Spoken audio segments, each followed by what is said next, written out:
Feedback Learning. English forever. Welcome to this week's edition of Feedback Learnix, where we're going to take a look at some weird occurrences.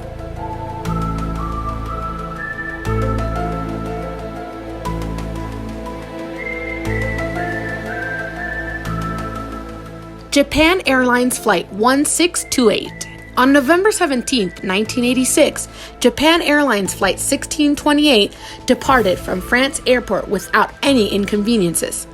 The Boeing 747 was destined for Narita International Airport near Tokyo in what would be another normal routine flight.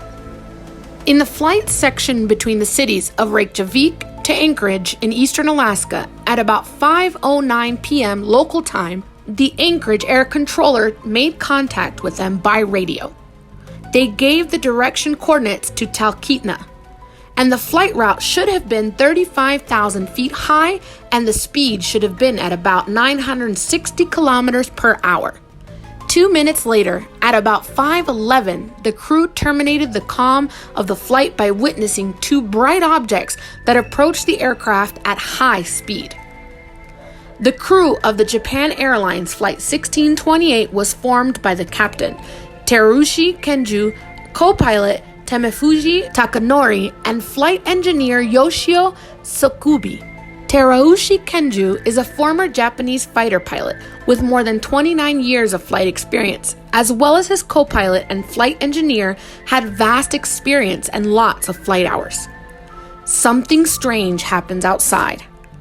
At 5:11 local time, the captain observes some lights of what he considers some type of plane around 2,000 feet above them and in the front left. He later stated, "I watched the lights for a short period of time, believing that they were due to two fighter planes with special missions." He decided to ignore them, but then he realized that after several minutes, they had not changed their apparent position with respect to their plane. In other words, they were flying along with them. The lights of the supposed two planes remained on the left for approximately 7 minutes, and then the incredible happened. "Traffic control, it's in front of us! Traffic control, it's in front of us!" repeated the captain again and again. Two spaceships stopped in front of the cabin of the plane, lighting it with bright lights which emitted a strong glow. Inside the cabin, the crew could feel the heat caused by the luminosity. Having in front of the plane several groups of flickering, wavy, and rotating lights about thousands of feet away from the plane was something to worry about. After confusingly discussing the situation for just under 60 seconds, the co-pilot decided to make contact with the AARTCC. It had been almost 9 minutes since the first time the captain observed the lights to the left of the plane, and about 2 minutes since the unidentified objects were positioned abruptly in the vicinity of the plane. The press release said that at the time of the sighting, the planet Jupiter was extremely bright and was about 10 degrees above the horizon on the left side of the plane, where the pilot first reported the UFO. The planet Mars would be a little lower, about 20 degrees to the right of Jupiter. That is why both planets had to have been visible by the JAL and its crew. The hasty and even embarrassing explanation of the CSICOP never took into account the declaration of the crew nor the radar data.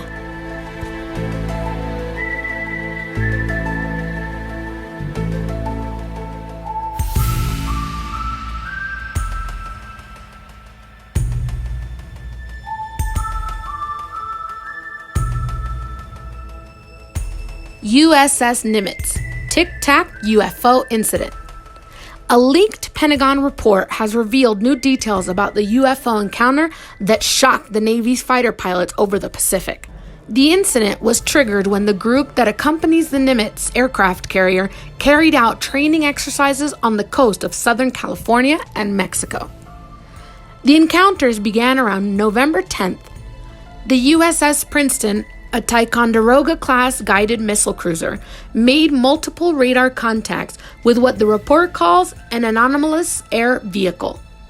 The chief of fire control at Princeton, which was equipped with an ultra-advanced, multifunctional AN Spy-1 faced array radar, reported that the mysterious unidentified object appeared at more than 60,000 feet, the top of the radar scanning ceiling, and descended very quickly to approximately 50 feet above the surface of the ocean, something impossible for any human-led airship right now on the planet.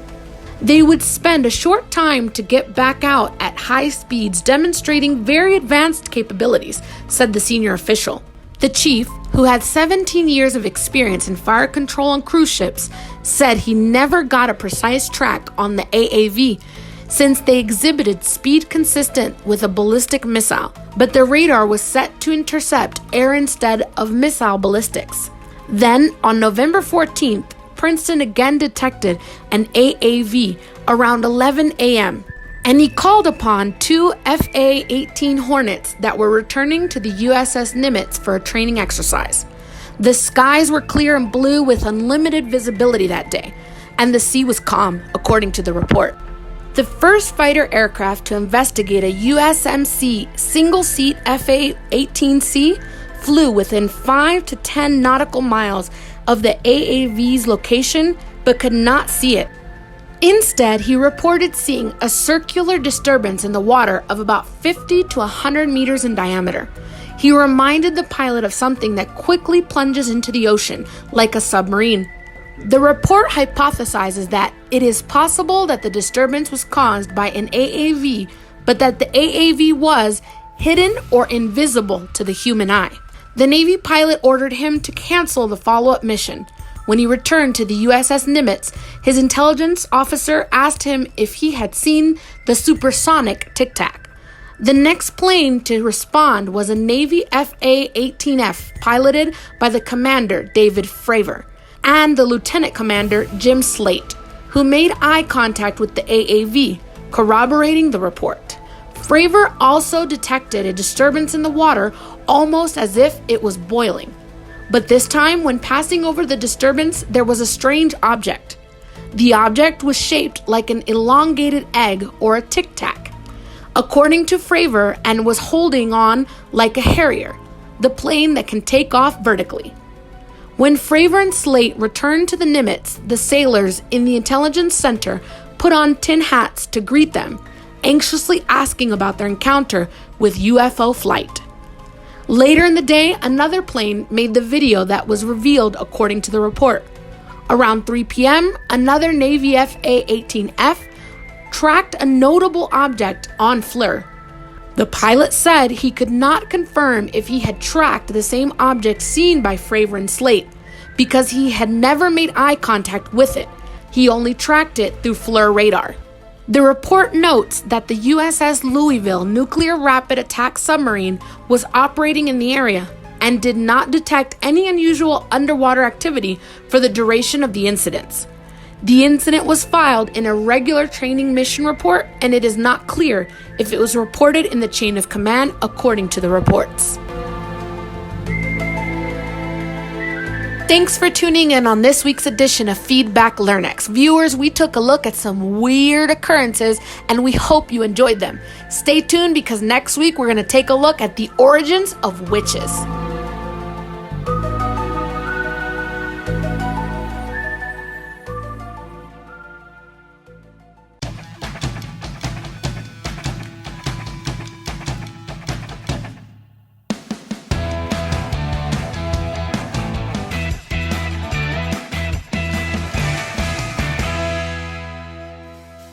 Feedback LearnX, English Forever. Estamos en sintonía. Feedback LearnX, English Forever.